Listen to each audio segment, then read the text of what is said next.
warahmatullahi wabarakatuh.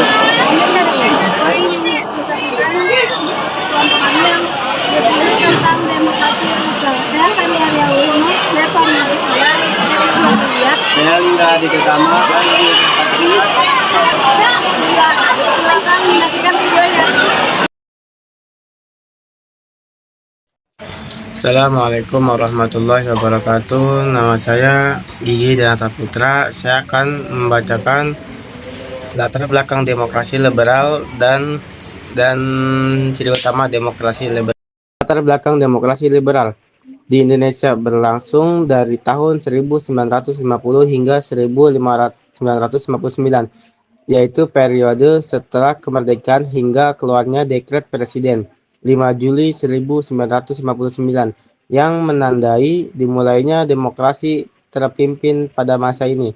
Indonesia menganut sistem parlementer dengan presiden sebagai kepala negara, sementara pemerintahan dijalankan oleh Perdana Menteri. Berikut adalah analisis mengenai demokrasi liberal di Indonesia. Terjadi kelemahan kabinet program kerja dan prestasi, sehingga perbandingannya dengan periode. Ciri utama demokrasi liberal: 1. Sistem parlementer di mana pemerintahan dipegang oleh kabinet, perdana menteri, dan menteri. 2. Kabinet silih berganti dengan seringnya terjadi pergantian kabinet dalam waktu singkat. 3. Adanya multipartai yang menghasilkan fragmentasi politik. 4.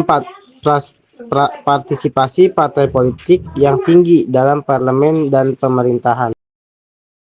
Assalamualaikum warahmatullahi wabarakatuh. Saya Sania Wisnu. Saya akan membacakan penyebab seringnya pergantian kabinet. Yang pertama, perbedaan ideologi dan kepentingan antar partai. Kebanyakan partai politik dengan ideologi yang berbeda menyebabkan kabinet sulit mencapai kesepakatan. Dan yang kedua, konflik internal partai. Masing-masing partai sering berkonflik di dalam parlemen, mengakibatkan kabinet seringkali jatuh karena mosi tidak percaya. Yang ketiga, situasi ekonomi yang belum stabil. Ketidakmampuan kabinet mengatasi berbagai masalah ekonomi membuat masyarakat dan parlemen tidak percaya terhadap pemerintah. Yang keempat, krisis kepemimpinan. Pemimpin kabinet seringkali kesulitan memimpin kabinet yang terdiri dari banyak aliran politik yang beragam. Perkenalkan, nama saya Sonia Livia, dan di sini saya akan membacakan materi terkait kelemahan kabinet dalam demokrasi liberal. Kelemahan kabinet dalam demokrasi liberal. Jadi, beberapa titik kelemahan kabinet pada masa ini diantara lain: yang pertama, ketidakstabilan politik. Yang dimaksud seringnya pergantian kabinet menyebabkan ketidakpastian dalam pelaksanaan program pemerintahan. Lalu yang kedua itu ketidakefisienan birokrasi. Yang dimaksud setiap pergantian kabinet biasanya diikuti oleh perubahan kebijakan, membuat birokrasi sulit bekerja secara efektif. Lalu yang ketiga itu tidak fokus pada pembangunan ekonomi. Jadi dengan seringnya pergantian kabinet, fokus pembangunan ekonomi menjadi terabaikan. Lalu selanjutnya yang terakhir itu tidak adanya program jangka panjang. Yang dimaksud itu karena kabinet hanya berumur pendek. Kebijakan yang dikeluarkan lebih bersifat jangka pendek, sehingga kurang berdampak signifikan. Perkenalkan, nama saya Neisha Melia. Saya akan membacakan program kerja dan prestasi kabinet dari demokrasi liberal. Program kerja dan prestasi kabinet ada 4. Yang pertama, pembentukan sistem administrasi pemerintahan. Periode ini turut membentuk dasar-dasar administrasi pemerintahan yang masih dipakai hingga sekarang. Nah, tujuan pembentukan sistem administrasi pemerintahan ini adalah untuk menciptakan tata kelola pemerintahan yang lebih terstruktur dan profesional. Yang kedua, mengatasi berbagai pemberontakan. Kabinet pada masa ini berhasil menumpas beberapa pemberontakan di daerah seperti Darul Islam atau Tentara Islam Indonesia dan Pemerintah Revolusioner Republik Indonesia atau Perjuangan Rakyat Semesta. Langkah ini menunjukkan kalau pemerintah punya kemampuan dalam menjaga keutuhan wilayah Indonesia. Yang ketiga, partisipasi dalam Konferensi Asia Afrika pada tahun 1955. Salah satu keberhasilan besar adalah terselenggaranya Konferensi Asia Afrika di Bandung yang memperkuat posisi Indonesia di dunia internasional. Yang terakhir, pembentukan struktur ekonomi dasar. Walaupun belum signifikan, kabinet sudah mulai menginisiasi pembangunan ekonomi dan industri.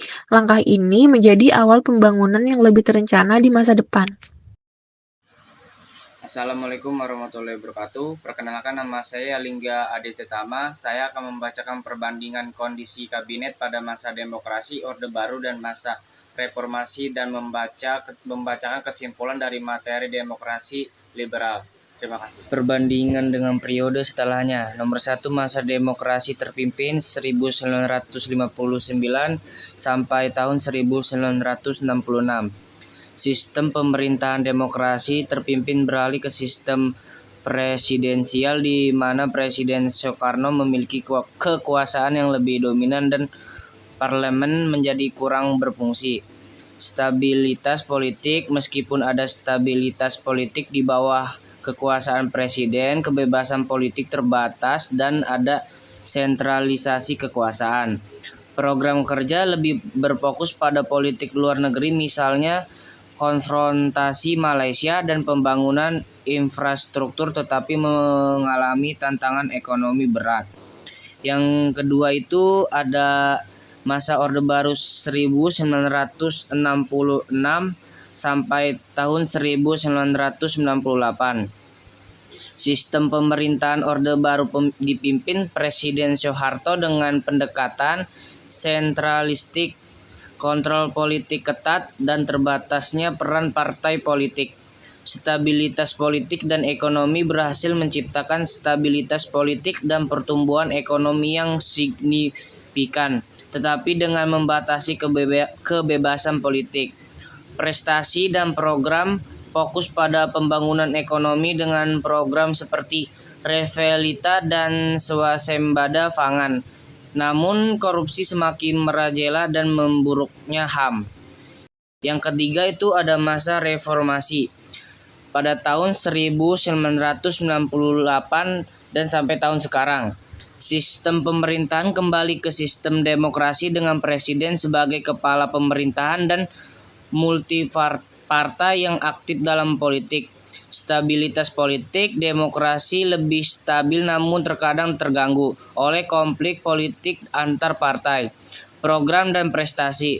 Fokus pada reformasi birokrasi, otonomi daerah, dan peningkatan transparansi. Meski ada tantangan seperti korupsi dan ketimpangan ekonomi, Indonesia berhasil mempertahankan demokrasi. Kesimpulannya itu, demokrasi liberal memberikan kebebasan politik tinggi namun kurang stabil karena seringnya pergantian kabinet dan ketidakmampuan mencapai stabilitas ekonomi. Masa-masa setelahnya menunjukkan perbedaan signifikan di mana demokrasi terpimpin dan Orde Baru menekankan stabilitas politik dengan kontrol ketat, sedangkan masa reformasi menekankan demokrasi namun menghadapi tantangan konsolidasi politik dan ekonomi. Terima kasih.